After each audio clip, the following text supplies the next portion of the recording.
Hello all, and welcome to the next video here in the Onion Man's Rooftop 2 at a Cal Caravan of Treasure. Sometimes bartered. The streak continues, as it always will. Speaking of streaks, we're back to wrestling.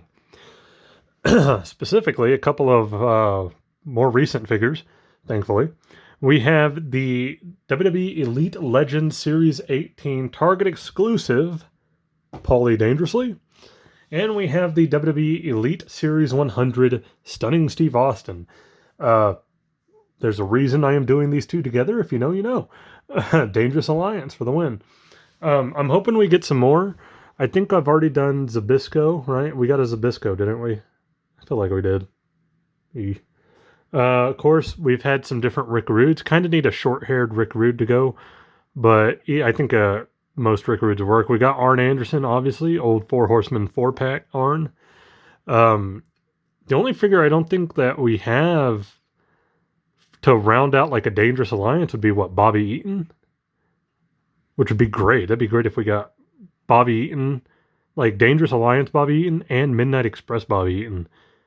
With either one, Dennis Condrey or Stan Lane. I prefer Stan Lane. I know that's a bit of a controversial take, but it is what it is. Anyway, yeah, we got Paulie Dangerously, leader of or manager, if you will, of the Dangerous Alliance, and the crown jewel, I guess you could say, of the. Well, no, who else was the crown jewel? Somebody else was called the crown jewel, right? Either ways, we got Stunning Steve Austin during that long reign as television champion. So, nice. Yeah, they go together really well. There's this set. You also get the Samoan SWAT team, Samu and Fatu. And then we have a later era Hogan, red and yellow Hogan. I only got the Paulie Dangerously out of this set to kind of go with the Dangerous Alliance. Series 100 was interesting. You got Andre in the suit, which was also the Chase variant. You got a WCW like early Rey Mysterio. We got The Rock, but he had the Brahma Bull belt that was never used. And you got a Becky Lynch, a John Cena, and a Stunning Steve. It's a weird set. It's not what I would have done particularly for Series 100. Like, Stunning Steve, we've gotten the Hollywood Blonde Stunning Steve before, but we had never seen the Dangerous Alliance one. And I think a lot of us always wanted the Dangerous Alliance Stunning Steve. It's just weird that it was in Series 100. That's the thing. Andre kind of makes sense. Rock makes sense. I think Cena even makes sense. And if you want to throw Becky in there, cool. Early Ray, I think, could have been switched out for somebody else. And I think Stunning Steve could have been just like a regular Austin or something. I don't know. Interesting that the big 100 series had Stunning Steve. All right, who do we want to open first? I think this one came out first, so we'll start with Stunning Steve. A lot of people kind of sleep on the Stunning Steve Austin days. I mean, he had some fantastic matches. He had matches with Ricky Steamboat, Bobby Eaton. He defended that TV title against everybody. Dustin Rhodes, back in the WCW days. So, yeah, people kind of forget, like, Austin was like a legit technical wrestler, like a technician. Even when he came to WWF at the time, in like, 95? He was still like a high-level technical wrestler. And then it's in 97 when he breaks his neck that he has to change the style. The match with Owen Hart at SummerSlam 97, he breaks his neck. And then he has to change his style into what people kind of remember as the brawling, heavy punch kick Attitude Era Austin. But for years before that, Austin was like a great technical wrestler. He had trained under, Chris Adams, I believe, in Dallas. And, like, that was it. Stole his wife, too. I think that's how that goes. Anyway, is what it is. I like the backdrop. Each of the Elite Series 100 had a special backdrop. Austin's kind of matches his trunks. He used to wear very wacky colored trunks when he had hair. Yeah, there's going to be a couple things about this that are a little off to me, but hopefully they're not too big of an issue. So we'll find out.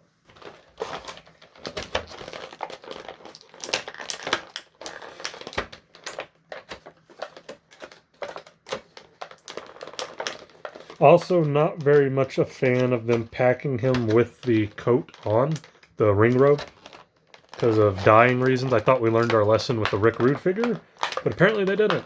So hopefully there's nothing miscolored. He's got some open hands. We've seen those a lot lately.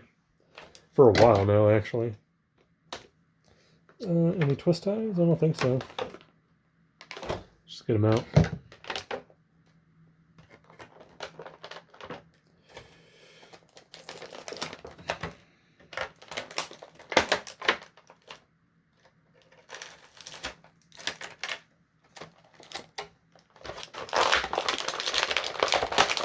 Alright, well, that wasn't so bad. The plastic pieces off. Sorry for the dead silence there. I was making sure I didn't tear up the robe because it was packed into the bubble like they do. I don't see any bleeding, so I think we're good. This is a big-ass belt. Hold on. It almost seems oversized. Okay, so here we go. There he is, kind of holding the robe open. Almost said cape.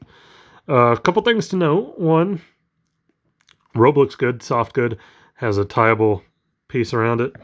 You got the little design on the back, and you got the stars that kind of go back to the Hollywood Blonde days. I don't remember what's... it's an SS for Stunning Steve, but I don't remember what the actual design on the back of his robe always was, so I'd have to go back and check for accuracy reasons. There's no bleeding on the actual figure. I even kind of looked down at the sleeves to see. So maybe they've prevented that issue. They can pack figures with robes now and it won't bleed through, which is nice. I like that. Let me see. He's holding on to the robe, which is cool, but yeah. Let me get the belt off so we can kind of look at the rest of the attire. I feel like we've seen this belt a lot. This belt design, I find it funny because it's one of those things that for years, Jax used this belt design for everything. If you see, it says television heavyweight wrestling champion. He was the TV champ. It was red. So it looks good for what it is. Probably a little inaccurate, I would imagine, but it's not bad. See, okay, look at this. Go back and look at the New Japan figure. Well, I don't know if I'm going to upload this before or after the New Japan Super 7 figures. And look at the thickness of the strap on the belt for this and the quality of it for a cheap Elite versus a Super 7 New Japan belt, which was horrible. Anyway, and lacked all the paint and detail. We have the tights. There you go, he's got the wacky colored tights. Again, have to go back and check for accuracy on that. The hair is a little generous, I think. They gave him full hair with ponytail, which I get it. The head sculpt. Now this is where I'm a little off. Oh, he stands really well. Good. I think this painting is a pretty good representation of a young Austin. I don't see a lot of a likeness here. I actually think the younger head sculpt we got with the Hollywood blonde Steve Austin is better. I would have just taken that head, thrown on the long hair, and called it good. This one, I'm not getting an Austin vibe from the face. It's not bad, and it suffices for what you need it to be, but I don't know. I think it could be more Austin-ish, because right now, from that angle, it's got some Austin qualities, but if you're looking at it straight on, I think if you didn't know you were looking at Dangerous Alliance Austin, you'd be a little confused. But it's a great figure nonetheless. Everything else looks pretty good. I think they got the skinnier body down right. He wasn't always big. Again, his neck issues kind of hindered a lot of the way he looked. So it is what it is. White boots, I think there could be a little bit more detail on the boots, but it's not bad. Oh, other thing I was going to say about the belt. I feel like forever Jax used this for every old belt as well. Tag team belts, everything. And I think in actual wrestling, this diamondy belt design was used for a lot of stuff. So it's just an old classic belt design, but it looks nice. Again, I like this figure. I'm going to give it a thumbs up, but with the asterisk that the head sculpt could have been better. I think you could have taken the Hollywood blonde Austin, slapped long hair on it, and it would have been better than what we got, to be honest. So, yeah. Maybe there's somebody out there who can do a custom for that. Cleaning up the trash real quick on that box. All right, moving on to the manager of the Dangerous Alliance. We got Paul E. Dangerously, the namesake. Pretty cool. Comes with an ECW hat. There's a couple things about this figure right off the bat that I'm a little whatever about, but we'll get into it. There's the back of the box if you want to take a read. Did the V100 Austin have something on the back? It did. So if you want to take a look and pause real quick and read that, you can. And then there's the Dangerous Alliance one. Yeah, cool. All right, let's get them open.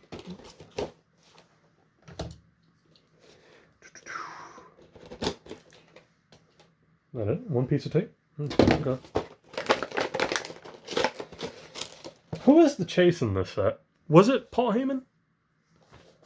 Because I've seen some pictures where, like, the suit is gray, and then I've seen some pictures where it's almost greenish. But this looks like a greenish gray anyway, so who's the Chase variant in this set? Hogan? It's got to be either Hogan or Paul E.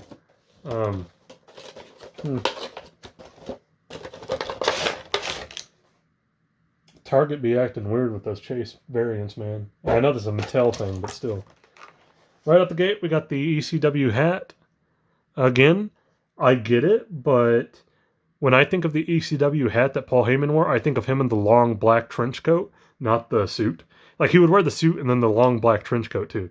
So you need a long black trench coat to go with this ECW hat, in my opinion. So cool to have it, but a little pointless for this specific figure, in my opinion. Especially if you're going to do a Dangerous Alliance display. We got some alternate hands. He's got like a pointing hand, some mic holding hands. Of course, he needs a mic. I'm surprised this didn't come with a mic. Ooh. He's like really in here. Oh, he has twist ties. Twist ties be damned, I have scissors.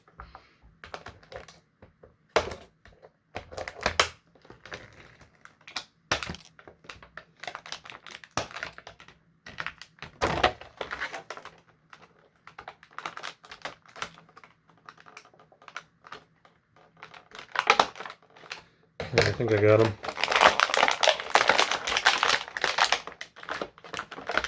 Man, he is like deep in here. Jesus. I don't want to break the phone. Okay, there's that. Oh, that was horrible. He was like in the bubble, like he had fingers in the bubble. Like, oh, that was weird. Okay, first off, I like this suit.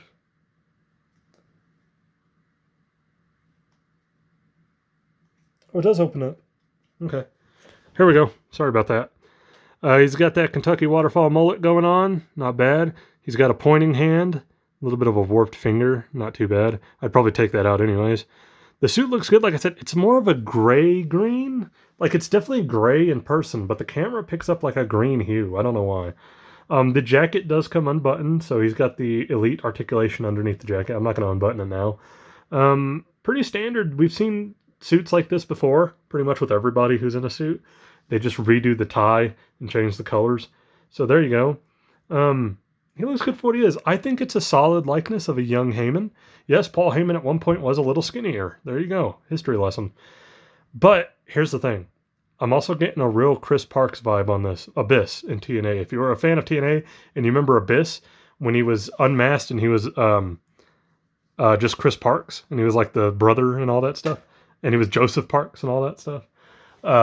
Yeah, I'm getting like a weird Chris/Joseph Park vibe off of this, who is a producer in WWE now, so kind of cool. Yeah, but it's got Heyman in it. It's definitely Heyman, you can tell, but still kind of weird. The phone accessory, here it is. When I was pulling it out of the box, I noticed it comes apart. So it's like breakable, I guess. I don't know if mine's actually broke and that's not supposed to happen, or if it's actually breakable, like when he hits them with it, it'll break. I can't tell, to be honest. I'm actually having a hard time getting it back the way it goes. I mean, it just clips right back together. And the antenna's a little loose. I'm guessing it's a breakable phone. That's the only thing I can think of. because the antenna is like a separate piece. I think if it was an actual solid accessory, it would be more of a molded on piece. But they even like did the detail of the phone buttons, and I don't see numbers, but that would have been cool. And like the little voice box holes and everything. So there you go. A cheap, tiny, breakable phone is a better designed and detailed accessory than your premium wrestling accessories that come with Super 7. That's just fascinating to me. So there you go. Yeah, good figure. I'm gonna give it a thumbs up. I do like it. I just wish I could figure out like the proper suit color here, because it's giving off that gray-green vibe. Then of course we got Austin over here. So there you go. You got your Stunning Steve and Paul E. I'm giving the Paul Heyman one a big thumbs up. I think this is a great figure. The Austin one, I'm going to give a thumbs in the middle. I know I gave it a thumbs up a minute begrudgingly, but the more I look at it, the more I'm like, thumbs in the middle. I think that head scan, or the head sculpt could have been way better. Should have just used the Hollywood blonde Austin and stuck long hair on it. It would have been way better. So, yeah, there you go. Thumbs up for Heyman. Thumbs in the middle for the Elite 100 Austin. Stunning Steve. And that's it for this video. If you liked the video, please leave a like, comment, subscribe. You don't have to if you not want to, but I always appreciate anybody who does, and I will catch you guys in the next video.